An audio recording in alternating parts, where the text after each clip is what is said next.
Here's some of the stories trending this week at NASA. A new NASA mission to investigate the habitability of Jupiter's ocean moon Europa has moved from the concept phase to the development phase known as formulation after successfully completing its first major review by the agency. Europa is considered to be one of the best places in the solar system to search for signs of present-day life beyond Earth. Plans for the mission call for a spacecraft to be launched to the Jupiter system sometime in the 2020s.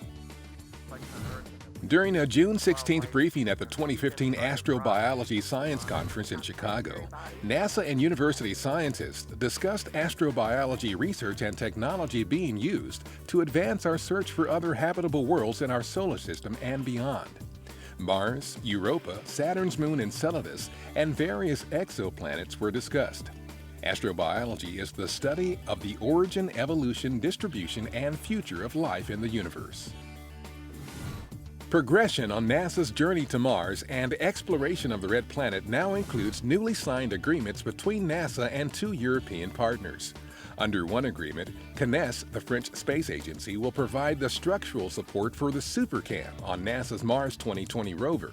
The other agreement will extend cooperation by Spain on the Mars Curiosity rover, NASA's InSight mission to Mars that will launch next year, and the Mars 2020 rover.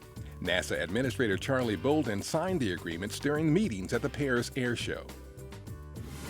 NASA's Asteroid Grand Challenge and the robotic systems being developed for future asteroid exploration missions were the focus of a June 16th event at Goddard Space Flight Center.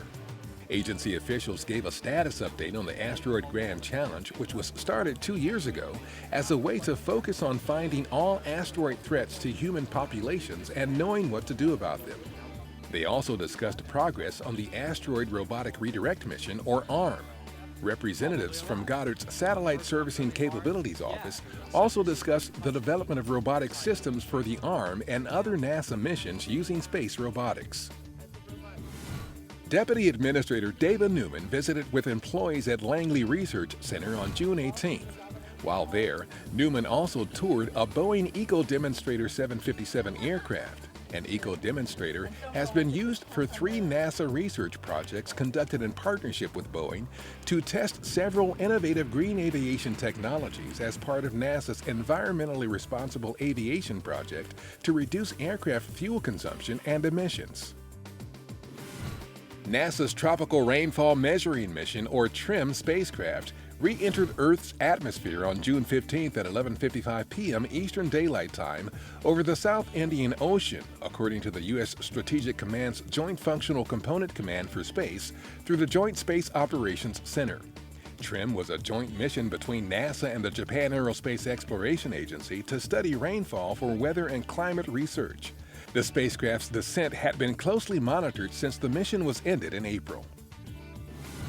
NASA awarded $100,000 in prize money to a team from West Virginia University for successfully completing Level 2 of the Sample Return Robot Challenge at Worcester Polytechnic Institute in Massachusetts.